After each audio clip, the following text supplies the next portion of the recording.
appelé, appelez-moi au prier, Monsieur Jean-Michel Kangang. Monsieur Jean-Michel Kangang. Oui, tu as commencé par le commencement. Alors? Quand moi je t'appelle, tu ne veux même pas regarder derrière. Fally Ipupa. Vie à Fally Ipupa, ils ont comme un danger de plus en plus. C'est comme si Fally a une famille ou peut-être à poursuivre la cabale pour un artiste Fally Ipupa. Moi si Oyo c'est chaque fois à créer un problème Fally Ipupa. Mais derrière moi si Oyo nde bazo lukake kombo ya Fally Ipupa ezalati.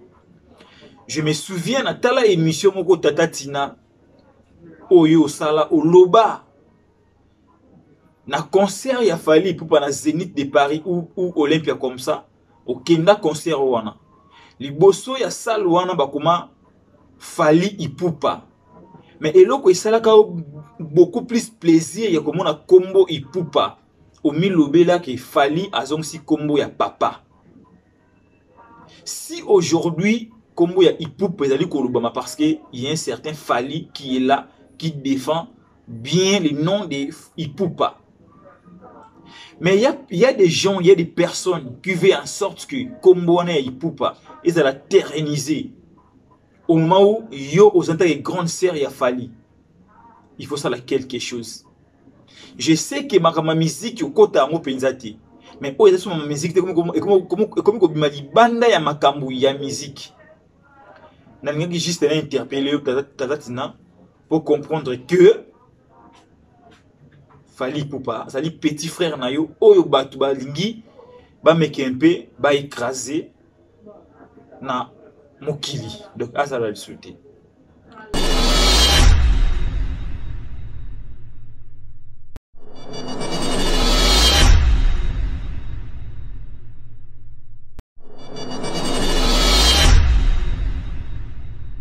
Là, je dis comme ça, un très grand merci à mes abonnés fidèles, na Bardol officiel. En tout cas, merci Nabino. Merci aussi à vos commentaires. Merci aussi à vos partages. En tout cas, plaisir et trop. Merci à mes abonnés. Pour tous ceux qui ne me connaissent pas, je réponds au nom de Bardol, votre analyste, votre youtubeur, votre chroniqueur. Bien, et ça, ce plaisir et trop. L'actualité reste dominée par l'artiste Fally Ipupa. Déjà, artiste pardon, mission na Kinshasa. Bandi déjà promotion pour la Formule 7. En tout cas, promotion bandi. Le loba sali pena tour ya ba chaîne et belé pour la kolobela Formule 7. Un très bel album. Vous allez se comporter kitoko. Le lo vraiment la kin na ba réunion sur ba bar nyonso. Et ça lui dit qu'il y a Formule 7 ou penza na banzembo kitoko na kati. Banzembo presque tout vraiment dali ko beta. En tout cas, c'est un plaisir trop. Comme on a neni RDC Fally a sauvé honneur ya RDC dans album Formule 7 dans 2022 parce que 2022 il m'a année blanche parce que album bien belé mais album on a tikali penza koyoka na ndenge toyoka Formule 7 de tout le monde a réseau d'aller inonder la Formule 7. En tout cas, bravo à toi l'artiste, félicitations par rapport à l'album au PCBiso et c'est un plaisir à trop.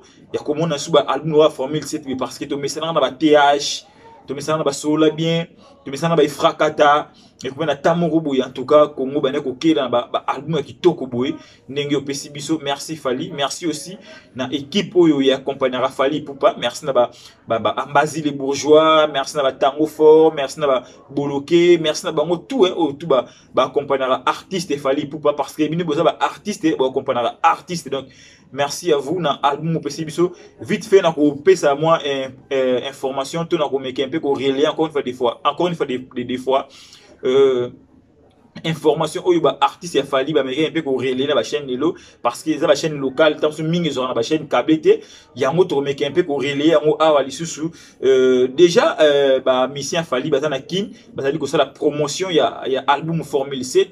Après wana j'espère bon na Brazzaville pour na ko aussi ça concert moi fait beta raté ba ki bazonga ba beta yango après Brazza ba okende Angola après Angola ba kozonga kin en tout cas ba na moi pause ba meke un peu ko ba na pause comme je disais bah répertorier encore une fois de plus album Formule 7 bah répéter bah côté yango na mémoire bah fan dise yango penda cohésion et ça la makasi po et ça la bango vraiment plaisir ya trop boyebi na Côte d'Ivoire nenge bah fan bah senga ki nzembo ya Ladidi donc à l'improviste comme ça bah senga nzembo ya Ladidi heureusement bah ça bah artiste moko professionnel bah ça là qui o senga qui bah ça en tout cas programme ya ngona pesi no par rapport ya ba artiste fali par rapport ya groupe est victime bah ça bon l'event na Congo Brazzaville après bon ça na Angola pour na honorer concert na bango et beta maraté na stade par rapport ya Mbula beta qui entouré ba beta qui bena forte pluie ou beta qui na Angola et c'est en sorte que ba beta concert ya stade alors ba ozongela ba beta yango après ko beta yango ba kozonga na kin awa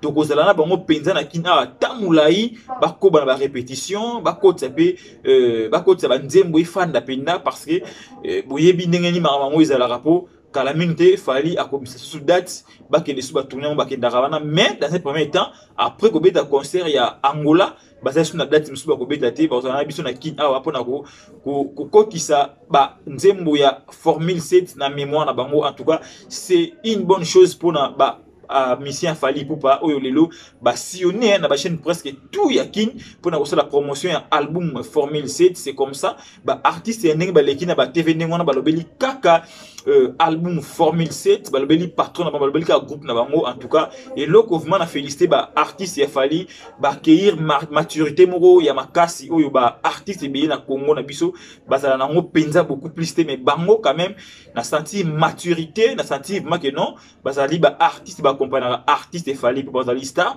yemoko Fally Ipupa ko séjourner na France déjà dans la France bazana équipe musuku na France ba Idi Badiata ba Jiki Tenge tout le monde ba accompagner bazana bango na France entre temps ba soldat bazana kin il faut ba répéter parce que il faut ba répéter vous n'avez fallu fois qu'il y a un repos, vous savez, 59 dates ils a arrêté, 59 dates ils a arrêté, il faut quand même avoir temps à repos, n'engue ils a la kaka parce que aza machine te, azanzo to oyosenga a beti azonga à réfléchir et puis ça peut misala mso et ça en sorte que groupe on a ils a toujours abonné du fond parce que groupe il a fallu pour pas c'est Fally d'abord. C'est Fally d'abord, il y a des colocopes, et puis bah na ba accompagner ça va na mais Fally d'abord, n'engue Fally azana nous envie comme ça, il faut quand même tout le belayer, tout le belayer orchestre naïe pour yangonde quand même, ils allaient na ba actualité donc pesa biso donc pesa bena internet na biso actualité ba ça na kin déjà awa ni tout bango déjà awa ça na kin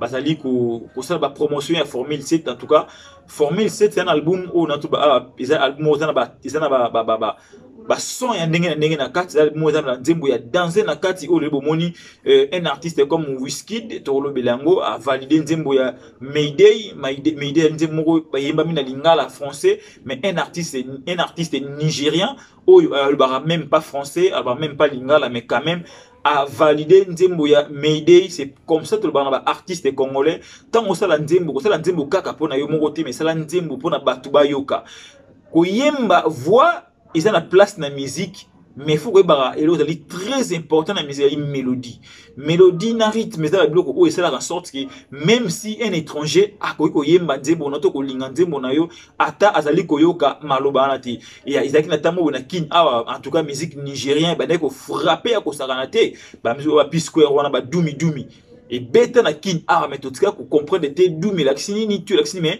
to yemba yango na ba fête na biso na ba bar na biso ba nzembo na et beta ya ko sakana te par rapport ya mélodie par rapport ya style wana nde et c'est en sorte que ba nzembo na kin pesa awa ezala vraiment impacté alors le bomoni un artiste nigérien Wizkid a validé nzembo ya Fally Ipupa Mayday a validé album Formule 7 ba te belé ba ko kama ba ko mona on dit tozali ko mona ngo danger ndenge Wizkid a validé yango en tout cas il faut tout mona ngo danger parce que depuis artiste Fally a ché album na marché tout ce mona artiste congolais mon côté oyo ayoka lingala a validé nzembo ya tout album ya Fally Ipupa quand je parle artiste mon côté na ba oza na trempe likolo parce que bien affilé peut dire quelque chose et ça a déjà habitué na yango qui d'autre ba tu sois assez ba bien pour na album ya Formule 7 et ba habitué na yango mais ba tout mona beaucoup plus ba mikolo ya musique ya mboka na biso autre on a besoin pe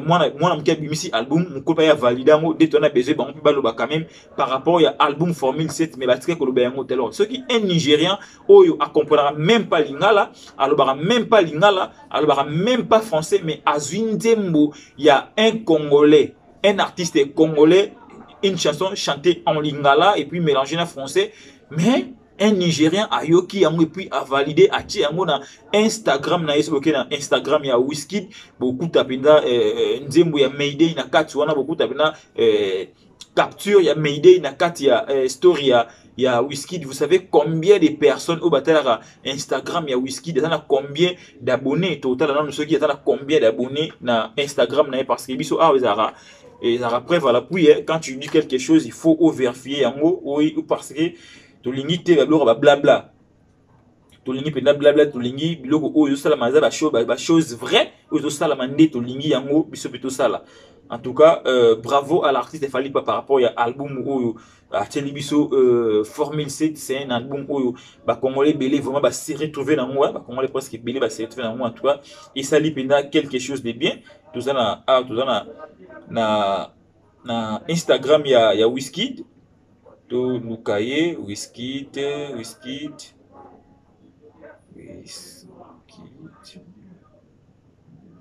voilà à ton Instagram à Wizkid voilà to la sabino yango yo bomoni Instagram ya Wizkid a validé l'artiste Fally Ipupa azana 16,2 millions d'abonnés 16,2 millions d'abonnés alors story na combien de personnes bautala yango combien de personnes bautala la story ya Wizkid alors tout ça ils ont joué la promotion ya artiste Fally Ipupa tout ça ils ont joué aussi la personnalité ya artiste Fally Ipupa ils ont aussi joué na album oyo artiste a biso sur les marchés. Je vous ai dit ici tantôt artiste nigérien Wizkid ou azali na presque na 16,2 millions d'abonnés sur son compte Instagram côté oyo a posté nzembo ya Fally Ipupa a posté album ya Fally Ipupa Formule 7 na obanda sur la sabino yango ibomoni ndenge a posté yango en tout cas c'est ça oyo aucun artiste congolais déjà oyo atana na trempe à likolo asala yango pour na artiste Fally Ipupa. Alors ceux qui un Nigérien asala yango il faut te féliciter Nigérien peut-être faut féliciter artiste Fally Ipupa ndenge ni akiko ndimisa un Nigérien une chanson chantée lingala mais un Nigérien a validé en tout cas ezala qui bien pour na biso to beta masolo yango la première partie émission na biso to kota ce qu'on a vif sujet il y a émission na biso ya lelo parce que ezali émission ba intellectuelle ezali émission mo sota lango faut lango avec nabokel binyon so bato lo bani to lo bani alors émission ya lelo ezali émission mo to sala lango pour na sujet oyo. En tout cas, tu as souté comme si j'ai un dossier classé, bouclé pour les lots. Alors, biso de ça va grande ligne par rapport il y a complot aux amis ko salama na musique ya mboka na biso parce que musique comme le na sens normal et comme na sens moko ya ko spionner ba artiste musicien mususu. Alors deuxième partie émission na biso to beta masolo ya espionnage ya journaliste congolais ou à travers un artiste Ferregola ou ya ko spionner artiste Fally Ipupa na Hôtel Ivoire na bandeli bien. Deuxième partie il y a analyse de l'autre émission de Zali espionnage ya artiste congolais oyo azali proche ya artiste Ferregola akine ko spionner artiste Fally Ipupa na niveau ya Côte d'Ivoire. Alors pendant que to landi ba analyse belé to landi Yorobo expliquer biso ndenge makambeleki to landi pe Vincent Tuliz à qui j'ai dit déjà sali Vincent to landi analyse ya Vincent Tuliz Vincent déjà to yebi quand même Afrika Taramboka wana et puis azana ba connaissance na niveau ya Côte d'Ivoire bo landi émission na bi que non yé abengi ni membre ya Fally abengi ni sentir ya Fally mais abengi batu oyo ye ayebi ba travailler na kati ya Hôtel Ivoire donc venir à Sofitel Hôtel Ivoire abengi bangone ba relater histoire wana ndenge ezalaki kolanda Vincent Tuliz kolanda pena Yorobo en tout cas ba parole na bango ekesenité et qui vraiment net ndenge mo. Alors pendant que ba analyser ba pesi biso makambu biso to soutirer ba grande ligne na kati ya ba analyse wana. Alors na kolandisama ya maloba ya Vincent Tuliz liboso na nifona meke un peu ko sala un petit toilettage par rapport il y a intervention à Vincent tant à qui bureau ya Fally qui bazana besoin ya Fally en tout cas a osenga na bureau ya Fally ba protéger Fally Ipupa. Déjà Vincent ezana mutu moko te tout na batu moko te bazana souci ya Fally koleka bureau ya Fally Batu mon côté, on va dans la ceinture ya Fally. Oh, bah, on a souci, oh, les cabangons na souci, il y a cause à Fally parce que ceux qui vont monter avion, ceux qui doivent voyager trop, ils allaient grâce à Fally pour pas de bazan souci, na bazan chef Fally ko les kana biso, ba autant sous de tomber la Fally, tona bateau ba ligne attends Fally tona ba Congo ba ligne Fally parce que grâce à Fally ne bango ba mon ba payer be ba mon na c'était Fally mais bango ba mon ba payer alors baza na droit ya ko protéger artiste Fally na ba niveau nyonso na ba ndenge nyonso na ndenge tout e ko yela. S'il faut pas protéger Fally na ndenge ko yela, ba sala yango pona ko protéger Fally poupa. Si aujourd'hui ba ejiki tenge ba ejiki tenge ba edi ba diata ba sala ba comment époque a Kofi mais si ba edi ba lelo c'est grâce à Fally poupa ba faire gagner ba sa ibeli ba Manon Lobaki ba sa ibeli et tout grâce na bango ndelo grâce à Fally nde bango ba sa lelo ba combo ibeli oyo autant donc déjà de ce côté là ceux qui ba bureau ya Fally to ba to ya Fally on a ba mérite un peu ko kina makabango un peu agressive bah ça na raison que non un peu agressive parce que bah moni danger mon côté que se présenter devant artiste na bango to devant mutu oyo ça bango bah ça quand même en sorte bah to bah ça lelo parce que dans le bien ceux qui va voyager trop c'est grâce à l'artiste Fally poupa alors ceux qui est là comment et que se présenter na katwana bango bah ça na droit ya ko protéger tout ya ko réagir na ndenge tout et là ko ba ko monela ba réagir. Namoni Vincent atangaki likambo lisusu ya Emile Elias na bete onte pour tout son asunu makamon mais na lobi par rapport ya Vincent pe a évoqué kiango. Alors et affaire ya Emile Elias ce qui peut-être agissement yaki na lobi on awa ba tout ba Fally ba koki ko protéger Fally na bandenge tout oyo ba ko protéger ndenge eloko to ko se présenter pour ba protéger Fally ba ko sala yango affaire ya Emile Elias je pense ba tout ba ebi ndenge Emile Elias a critiquer Fally a finga Fally sans problème sans eloko alors tango mutu a ebi ke mutu moko ba ebi ke non aliaka na sime ya Fally alors jeune moko ayi ko finga kombo ya Fally pona ko ternir image ya Fally en tout cas mutu na droit ya ko sala o ya lingi pona ko protéger quand même Fally poupa to critiquer bango te to condamner bango te parce que bazali ko sala défense légitime et pas ya artiste na bango oyo peut-être ya sala bango bazala parce que bureau tu ya Fally senti tu ya Fally ndenge bazarana musana bango zara chez Fally so il fallait zate bango peut en sous musana ngo ezalati alors ba recevete ba mona mutu moko aya a critiquer Fally a finga Fally a megape ko terni image ya Fally bango batana na mus donc bazana manière pour ko réagir oh c'est oh bango ba lingi ba réagir ba ko réagir donc de ce côté là Vincent il faut comprendre ce qui batu basala qui ba gisme ndenge basala qui wana na hôtel Ivoire parce que il faut qu'il va protéger et Fally poupa et ça un petit toilettage par rapport à l'analyse il y a Vincent Chiluiz mais dans l'analyse il y a Vincent Chiluiz et puis ça qui est une grande ligne où c'est en sorte que toya to solo ma solo ya ndeko ya espion wana wa kene ko espionner Fally na kati ya hôtel Ivoire alors na ba grande ligne on a quelques points au dessous tiraki na ba grande ligne to déjà na filmer l'artiste sans consentement il y a artiste. Premier point na biso yangwana filmer artiste sans consentement na ye Fally c'est un artiste oyo lelo bazana droit ko filmer ye parce que à sa célébrité un célébrité ceux qui a se présenter quelque part ceux qui peut-être ba filmer ba ko filmer ba kangana ba photo alors ça ba orthographe en tout cas ici kana il faut tout avouer il faut tout accepter ton ndima yango mais pour na filmer artiste il faut ezala na ba moment nini to na ba temps nini parce que ko filmer artiste tout monde a fallu ba filmer na ba concert na ye tout monde a na ba tout monde ki na ba défilé à Balmain ba bande ko filmer ye tout monde ki na bisiki ya ndenge na ndenge ba filmer ka ye mais moment nini pe temps nini oyo il faut filmer artiste Fally alaki na scène te alaki na podium te abane ko tambola te abane ko sala abane ko yemba te mais Fally azalaki quelque part azolia na bureau na batunaï. Mais pourquoi filmer artiste pendant qu'il a ko déjeuner na batunaï?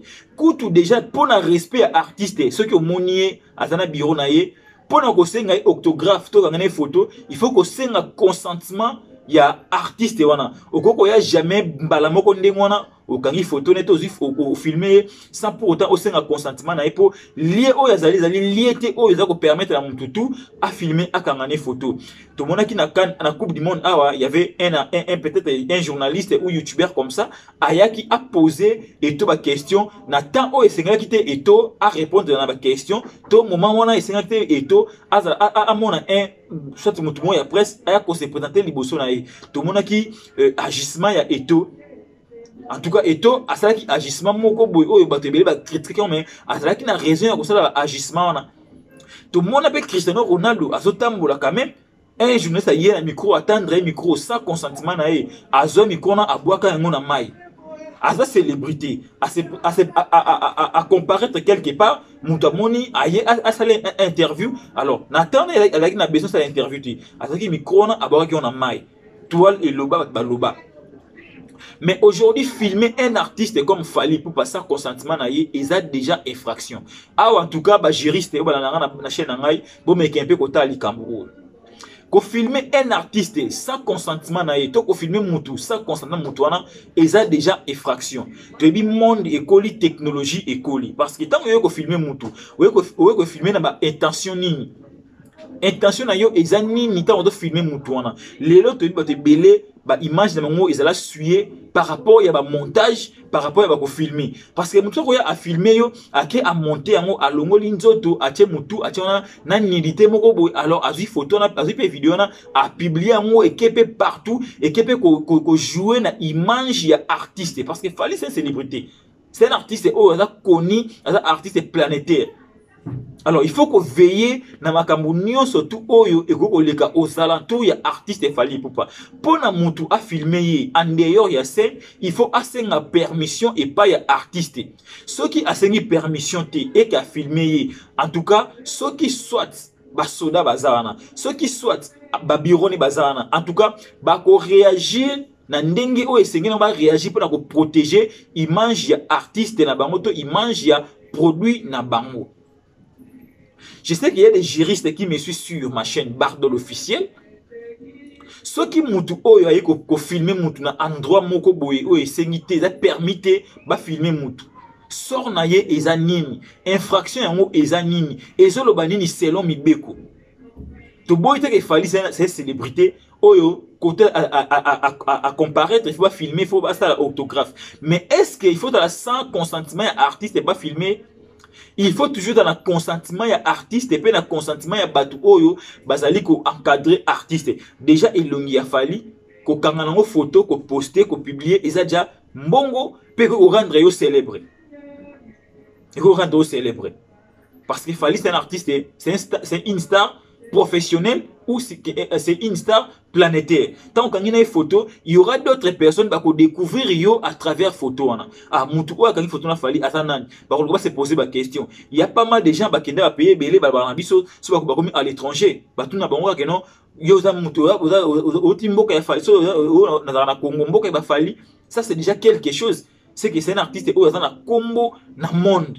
Alors, on ne peut pas filmer un artiste comme ça sans pour autant consentement na ye. Alors babiloko oyo ezali babiloko oyo il faut ba congolais ba yeba to batu o baza ko défendre cause ya mwana mwasi oyo il faut pas comprendre que non et loko mwana mwasi oyo salaki ko filmer batu si vraiment filmer qui Fally parce que Vincent Lobiango Yoruba pas Lobiango parce que deux personnes ba leur mon côté baza pesika mon côté Yoruba na Abidjan Vincent na King ah deux personnes ba Lobiango c'est que c'est déjà vrai.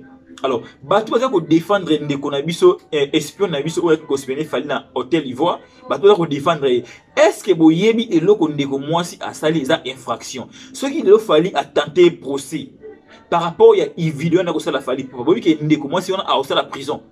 Parce que ozo filmer mutu sa consentement na ye, mokile ko mokile makambo ebele.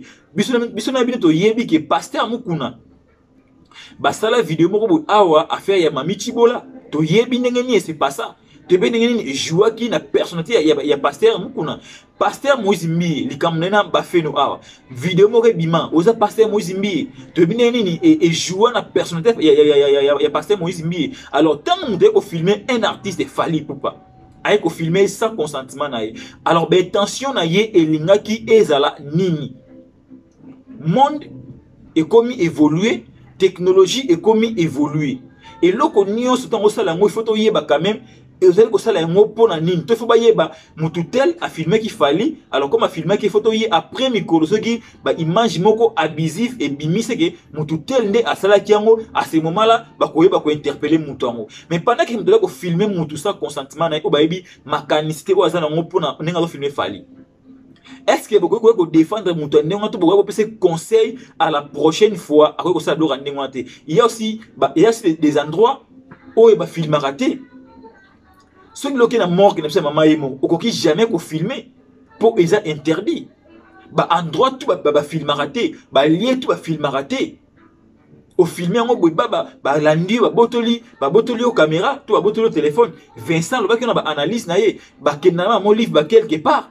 Bah filmer mon livre mais ndenge ba téléphone beaucoup yebate oui fallait aussi peut le faire bureau fallait aussi peut le faire mais bah ça là est pas nani tant ba hollandais en catimini ba le téléphone akoloba nini après que ça la action wana je pense bah congolais faut to na vrai sens ya comprendre makambo to na vrai sens ya ko défendre bandeko na biso soki ndeko asali mabe asali loko mo beza malamu te boye bisana eloko oyo sali et sala makate je pense ndeko moi si asa kinoise ayebi makambo peu importe ndenga ta manipuler mais ndeko asa kinoise ayebi makambo parce que asa mutute oyo lelo to ko pesa ye ko to ba kenon ayebaki te yango no sala bongo ayebaki yango ba cause ko comme la yesu qui ba surprendre que non a filmer fali ça pour autant fali et ça la consentement il fali et ça li parmi ba grande ligne oyo biso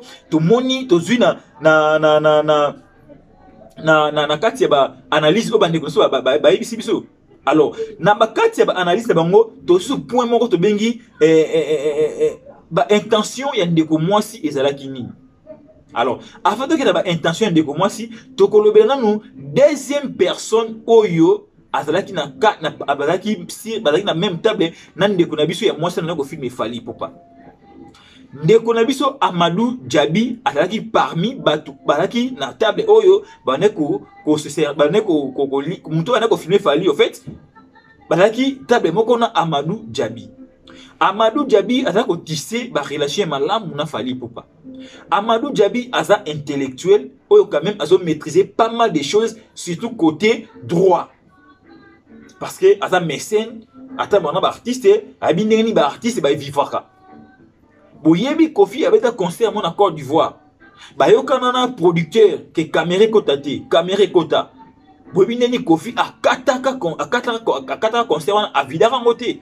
Kofi akinda a beta concert wana te parce que ba yokana kina ye que no caméra kotate parce que image bateka mo image d'ambongo bateka ngo mais Amadou Djabi a grand mécène a grand tourneur a beta ba concert a yebi makambu yango Amadou Djabi a ko tisser ba relation ya malamu na efali pupa bon afandi même table na Virginie Manganga pendant que Virginie a ko filmer fali pupa est-ce que yendenge a bien na fali so bien na fali a pourquoi quitter ko pexa Virginie atika ko filmer fali parce que pendant que filmer fali a yebite que ye Virginie azako filmer a pourquoi ko pexa Virginie pour na ko sauver honneur ya Virginie Pepe ko faut ko sauver honneur ya artiste pour ko filmer alors ba intention ezala ki nini na filmage parce que Amadou Djabi azana selon analyse ya bandeko na biso Vincent selon ndenge Vincent baki que non ya benga ki batu na niveau Côte d'Ivoire. Amadou Djabi qui parle bien avec Fali Poupa. Mais Astiki Ndeko Virginie a filmé Fali. Et puis Amadou Djabi a yébi bien que Virginie avec Fali Poupa, ça ne passe pas. A yébi bien très bien que ça ne passe pas. Mais à permettre à Virginie à filmer Fali. C'était quoi leur idée? C'était quoi leur motivation? Vous allez comprendre pourquoi Naboaka Kimbela et pas Tata Tina qui est kinaye aza à danger. Pendant que aujourd'hui, dans la Côte d'Ivoire, il fallait occuper une grande partie de la popularité. Je dis surtout, fallait dans la Côte d'Ivoire, à fond chéri, il y a des Ivoiriens. C'est un artiste qui préférera trop. Mais il ça les locaux na hôtel où fallait quand même à livrer un concert et puis il fallait à la côté fallait à la Kolia nani Amadou Djabi azawana tourner azawana producteur azawana na muto filmer fallait sans consentement à fallait et puis à pekisi ndeko moi cité article au filmer fallait pour pas ayebi que ndeko moi na fallait en tout cas batisaka ba relation ya malamuté. Bureau ya fallait il faut battre les mains quand même. Bureau a fallu à la légèreté. Fali azana avocat. Je sais qu'il y a des personnes qui me suivent sur ma chaîne Bardol officiel. À contact na fali pour ton bureau a fallu pour pas. Ici je lance un appel pathétique à fiston coloqué Elza Patero. Ici je lance aussi un appel pathétique na Soule Kauka par Zouzou. Fali c'est un artiste au bino en kadraka. Aujourd'hui, Fali, tout le monde a commis Kobouaka, Libanga na na nzoto ya Fali. Fali a sa valeur où il faut qu'on protège. Si aujourd'hui, Makambo est arrivé dans nzoto ya Fali, tant que bino ba tout bo encadrer Fali, ba soule kauka, ba fergani, ba fiston coloqué, peut-être ba tout ba kolobana bino que bo protéger ki muninga malamuti. Alors, et là, comme moi, je bandi ko sala bandi ko brûler ba étape. Mais bino bozawana bo yebi droit, bo yebi mibeko. Et un message fort na pesi na bureau ya Fali. Alors, ba intention na bango ezalaki nini. Pendant ki ba filmer Fali poupa. Avec technologie ya mokili oyo, bakoki kosala nyonso na vidéo et puis publier yango et nuire image ya artiste. Na tu ko évoquer likambu ya pasteur Mukuna, na tu ko évoquer likambu ya pasteur Moïse Mbi. Bo mona ndenge ni ba monta ba vidéo pona ko nuire ba image na bango. Et aujourd'hui, tu as besoin de ta vidéo à sex step, il a fallu pour pas. Oui, bien, très bien. Mais la dame a se permettre de filmer artiste devant un producteur, devant un tourneur, et puis, oh, artiste a relation avec l'âme, n'a fallu pour pas. Et ça, ma grande ligne, tu peux ça na bine bateau en Arabie, surtout dans le bureau, il a fallu, ton grande sœur, il a fallu pour pas comprendre comment est-ce que complot est allé contre artiste, il a fallu pour pas. Et ça, ma grande ligne. Alors, na ba grande ligne wana, to zuli susu, biloko mona kati wana. Est-ce que moutou ane ko filmer Fali Poupa? Asali ko entretenir ba relation nini na Fali Poupa? Ah, c'est très important point oyo. C'est très important. Yango mona nga ba Congolais, biso ba Congolais des fois, tant ko protéger moutou, to yaka ko côté la moutou, il faut to ba quand même essentiel du kamo de côté la moutou. Parce que si tu es devant l'État, l'État a une relation avec les artistes. Moi, si espionne à Kolobanini devant le juge. À Kolobanini devant le juge. Nanyango a yébité Virginie Manganga, c'est depuis longtemps à ternir image de artiste Fali Poupa. Nanyango a yébité Virginie Fali Poupa, déjà, Bazali, na ba relation ya bien été. Nana habite que Virginie Manganga a travaillé avec un artiste fait rigola, ou azali presque rival ya artiste Fali Ipupa.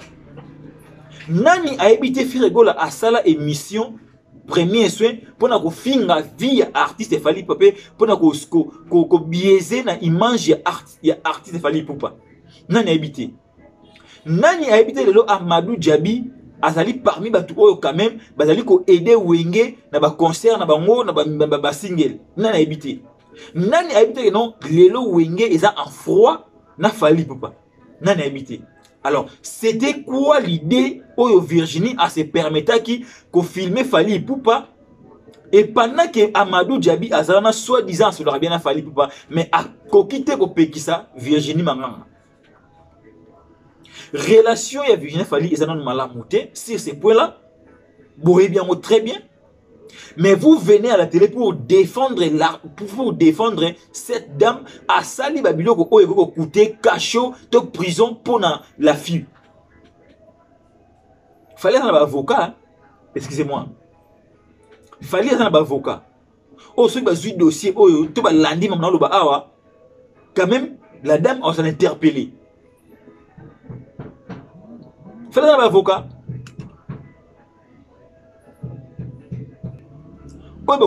Ko fungola procès contre ma maligance au tout ça na niveau à Côte d'Ivoire.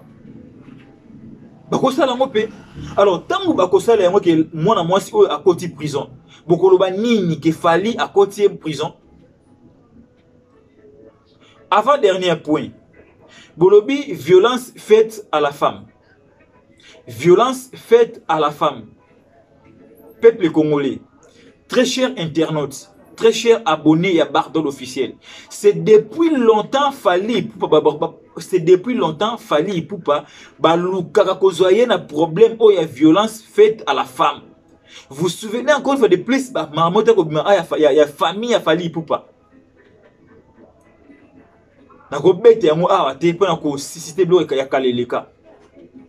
Toujours langage de violence faite aux femmes et qui accompagné na makambouana ya fali na famille na ye. Lelo lisusu ezoni violence faite à la femme. Oui, violence faite à la femme. Qui est la personne où il y a une vidéo qui non a collé fali à passer ses chemises, n'est-ce pas? Virginie Manganga. Qui a nani a bandi ko poser ba menaye nzoto ya muninga soki ezalaki ndenge oyo Virginie lobby. Ce n'est pas Virginie ça violence faite à l'homme.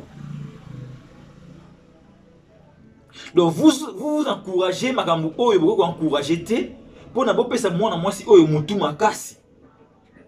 Et le quoi ça les a malamu te mais vous encourager bobenga fali agresseur pour na bo ternir image ya artiste fali poupa.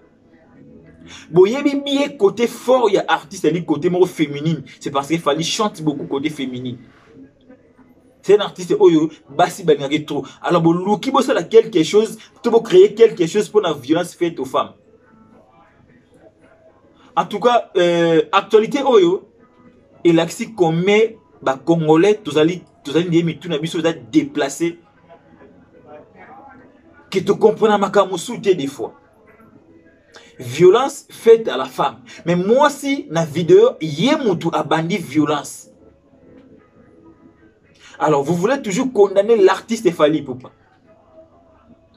Complot oyo salami oyo moi si oyo a signé na ye parce que la fille a signé na ye oyo et ya débat en français advient qui pourra. Cette dame a signé na ye. Alors Tata Tina na belelio lisusu. Est-ce que moi si oyo a compliqué vie à frère Nayo? Quand je dis que compliqué vie à frère vie à Fally, pas artistiquement, mais vie à Fally, tout le monde a vie à Ipupa. Est-ce que Tata Tina quelque chose pour moi si oyo à comprendre que non Fally peut attendre ba ndeko ya basi? Parce que filmer Fally ils allaient hors musique.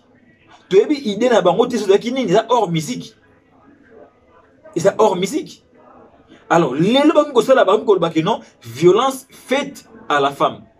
Dans ma chaîne YouTube, tout va critiquer Fally Ipupa. Violence faite à la femme. Est-ce que vous comprendre l'idée de la sur les années? Et ça juste pour ternir l'image de Fally. Alors ici, je lance un appel pathétique à toutes les femmes du monde. Les femmes qui soutiennent l'artiste Fally Ipupa. Continuez à soutenir cet artiste. Bolingaï davantage pour la sanaba ndeko oyo bazo comprendre yangote. Juridiquement parlant, batu oyo bazo mériter prison parce qu'il a fait quelque chose sans consentement à artiste Fally.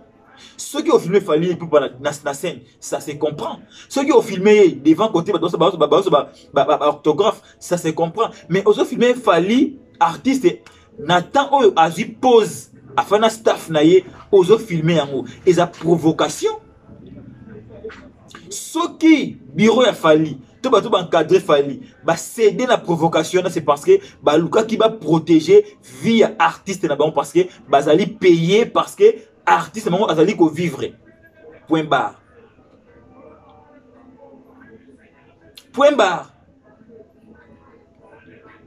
Et là, comme ça, on défend, on est il y a non, te protéger parce que grâce à yende, tout ça, boilelo. Point barre. Et aujourd'hui, il y a des se permettre de l'écran TV, que ça kana combo ya famille, ya fali pardon, mutuloko la lité ya kanda. Tant que lité ya kanda, a aussi ba venti, ba blague, na combo ya fali. Ba tout bazoka ba otala ba ko applaudir. Ba c'est là. Mais n'est-ce pas l'idée à Kanda une fois déjà à ya côté fallait à répéter ka à ça la loge pour na fali. N'est-ce pas l'idée à Kanda n'est-ce pas l'idée à Kanda Boubou lui na cause sa prison et comment tu famille ya l'idée à Kanda ba les Kanda TV on se plaindre. Mais tant que l'idée à Kanda a ça ba biloko est-ce que famille na ba yebi toté. Je pense le cause ali coup monter ça complet que ça m'a déjà bosala yango. Bosala yango beaucoup matina suka bo limbati mais toko yaka pona ko dénoncer esprit bosana ngo envers cet artiste Fally Ipupa. Alors na komi na point ya suka otolobela Amadou Djabi tolobeki Amadou Djabi par rapport ya Virginie Manganga pour bana ko filmer Fally azaki wana. Alors point ya Amadou Djabi ba congolais bona nanga très bien awa. Nan tout le monde était un artiste congolais a aussi la promotion ya album na ye na chaîne ya munene chaîne ya radio ya munene la Skyrock na niveau ya France chaîne où il est grand artiste ya il peut aussi la succès na France. Fally à l'écran pour na ko la promotion ya album Tokos 1 je me souviens non Tokos 2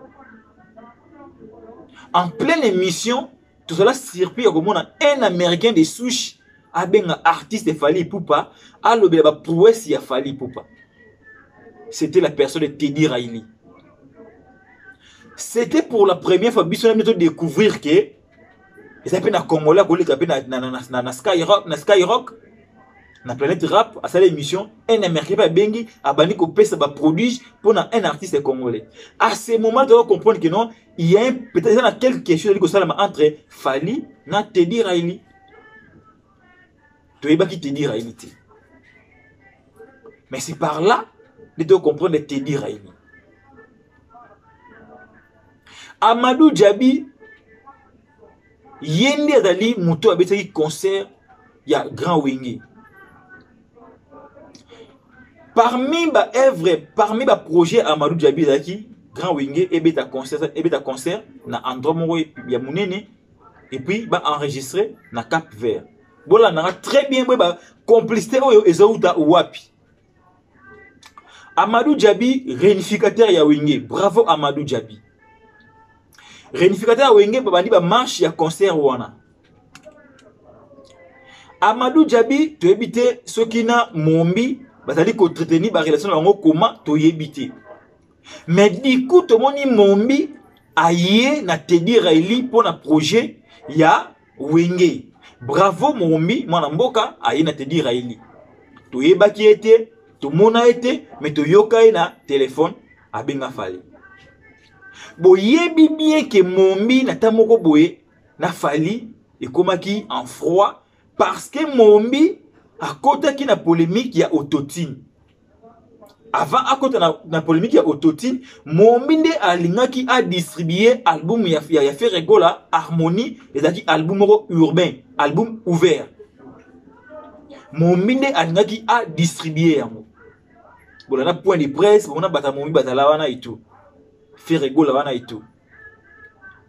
Du coup mombi aye na Teddy Riley na projet ya Wenge. Bravo.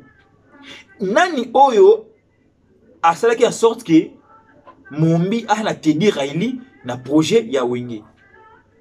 To éviter. Accompagné na Amadou Djabi. Déjà mombi na Fally ça tient pas. Amadou Djabi na Wenge, mombi na Teddy Riley. Basali mama nga basala boyoki ndeni balobaki ba jibe ba wera balobaki na Teddy Riley to moni pe e aboutir te to ye komona na ba image na Cap Vert mombi Teddy Riley Fally Ipupa eza na studio moko na Cap Vert ba neki ko inaugurer yango Tu connais qui présente, c'est un artiste belé, il y a monde. C'est qui débattait, Bazala qui wana. Fallait aussi prester, diabater, faisait des éloges envers Fally Ipupa. Voilà, on a bien. Momi a Yakutu a sollicité Fally. Je pense Fally a sollicité qui pas été. Oui, très bien. A qui pas été. Momi a kota qui na esprit à batu oyo. Se permettait que non koyema na autotune. Ils allaient pour un faux chanteur. Momi a utilisé le langage dans mon oreille. Du coup, Momi na Cap Vert, Teddy Riley na Cap Vert, Fally na Cap Vert. Je pense Fally a qui surpris à Momi na Cap Vert.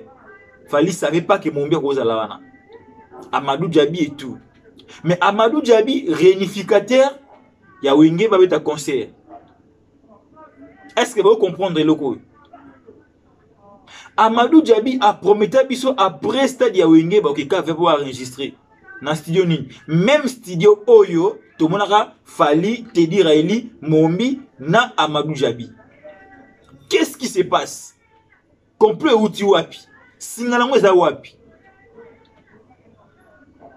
Vous devrez retenir une chose aujourd'hui. Les gens qui entourent Fally Ipupa, même les mécènes, ou avec un concert, ils sont contents de Fally. Même les mécènes, même les tourneurs, ils sont contents de Fally. C'est comme si Fally a démystifié le secret a démontré mais a démontré. Bolandi moi explication à Pessibino et triangle il y a makambo tunisa où s'est passé. Je pense vous allez comprendre na lingina lubanini. Et aujourd'hui cabale complot et bani comme on a ce noir sur blanc. Ou vous la pour na Fally Ipupa. Mais bravo à vous. Vous allez continuer. Vous arrêtez. Vous arrêtez, vous continuez. Vous continuez. Parce que tu évites ceux qui ont besoin de mots et zanini. Besoin de mots et zanini. Je pense que vous comprendre intervention par rapport à l'analyse par rapport à ma camarade qui s'est passé dans Internet. Dans Combo ya Fally. Le gens veut à tout prix l'artiste Fally Ipupa. À la terraniser.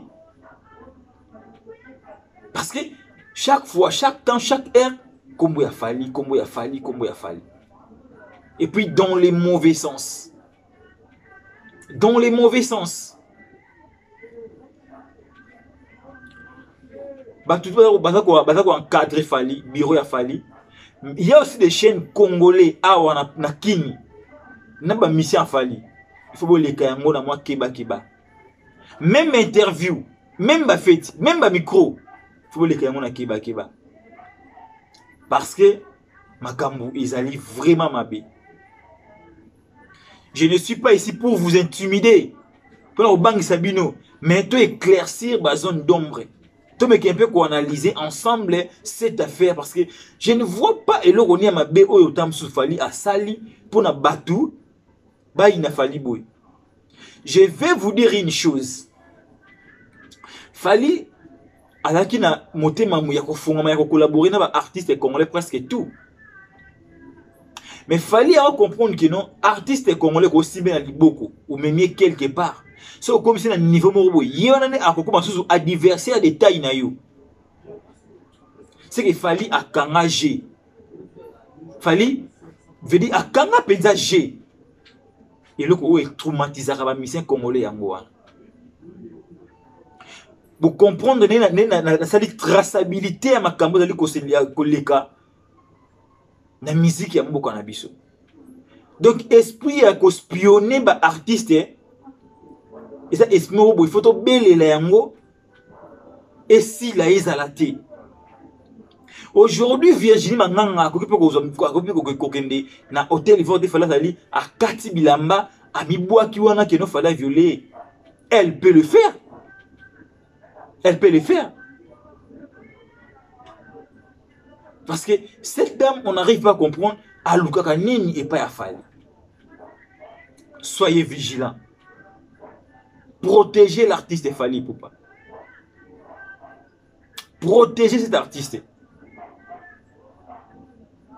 S'il faut, il y a tenter procès dans moi si oyo. En tout cas, il faut le faire. Moi si oyo azali pure moko majeur la destruction ya artiste Fally Ipupa. Aujourd'hui, R. Kelly a emprisonné. C'est à travers qui? À travers les femmes. Michael Jackson, ce qui mange naïe comme biaisé, c'est parce que ma fille va comploter contre Michael Jackson. Toké banaba basi. Mais attention aux femmes. Attention aux femmes. Il y a certaines femmes oyo baza viral na ba vie ya ba artiste na ba vie ba star. Ba star rebelle ba perdre ba vie na bango, c'est grâce à ba femme, ba fille virale. Et aujourd'hui Virginie Manganga a signé et le a signé envers cet artiste de Fally Ipupa.